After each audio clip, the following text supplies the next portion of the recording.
Já pararam para pensar que as palavras que usamos podem ser uma questão de vida ou morte? Hoje a gente vai desvendar exatamente isso. Como a nossa comunicação sobre o suicídio tem o poder de salvar vidas ou, infelizmente, de colocá-las em risco. Essa é a pergunta central que vai guiar a nossa conversa.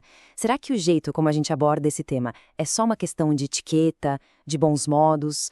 Ou será que tem um impacto real, sabe? Um impacto mensurável na vida das pessoas?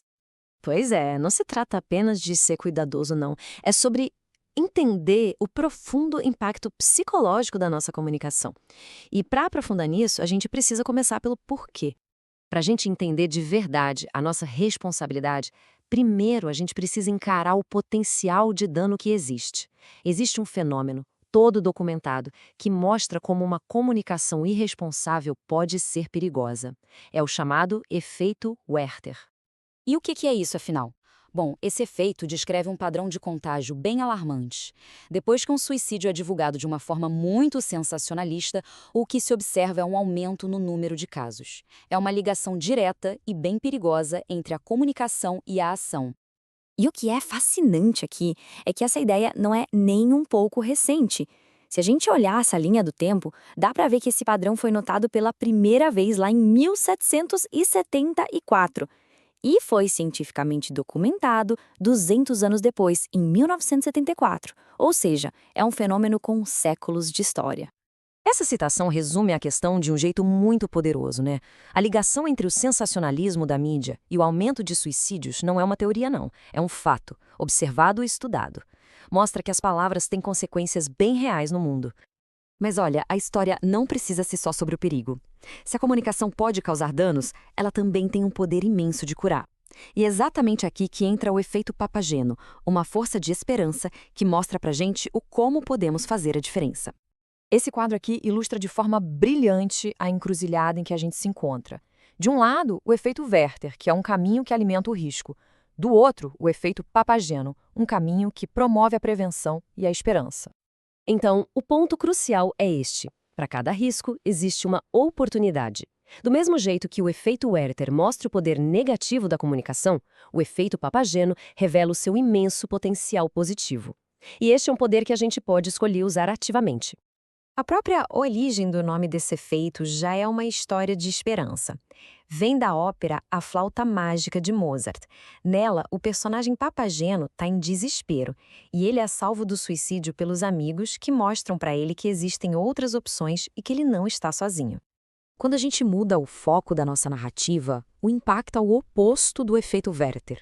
Em vez de contágio, a gente tem proteção. Em vez de desespero, a gente tem empoderamento. Histórias de superação, de gente que procurou ajuda e de esperança. Isso tem o poder de salvar vidas. Isso tudo nos leva à parte mais importante, a ação. Como é que a gente aplica esse conhecimento para garantir que a nossa comunicação seja não só segura, mas também uma força para o bem? Qual é o caminho certo que a gente deve seguir? Com base nisso, organizações como a Organização Mundial da Saúde criaram guias bem claros. O processo é simples. Primeiro, entender o risco do efeito Werther. Segundo, reconhecer a oportunidade do efeito Papageno. E terceiro, aplicar na prática uma comunicação responsável e cheia de empatia. Então a regra de ouro é evitar tudo que possa, mesmo que sem querer, dar um glamour ao suicídio ou apresentá-lo como uma solução inevitável. Isso significa nada de sensacionalismo, de detalhes do método e nenhuma forma de romantização do ato. Por outro lado, o foco deve ser sempre na vida, na ajuda e na possibilidade de recuperação. Devemos falar com cuidado e empatia, divulgar informações úteis, focar no apoio e, principalmente, falar abertamente sobre saúde emocional.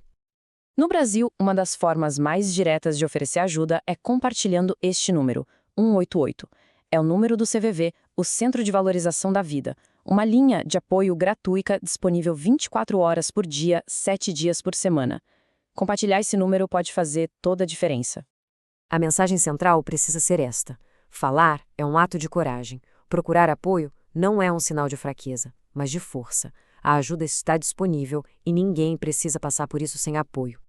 Essa frase simples resume a nossa escolha e a nossa responsabilidade. Em cada conversa sobre este tema, podemos escolher entre alimentar o desespero ou cultivar a esperança. A escolha é nossa. Menos Werther, mais Papagenho. No final das contas, toda essa análise nos deixa com uma escolha consciente. As nossas palavras têm peso, têm impacto. Qual história vamos escolher contar? A do desespero ou a da esperança?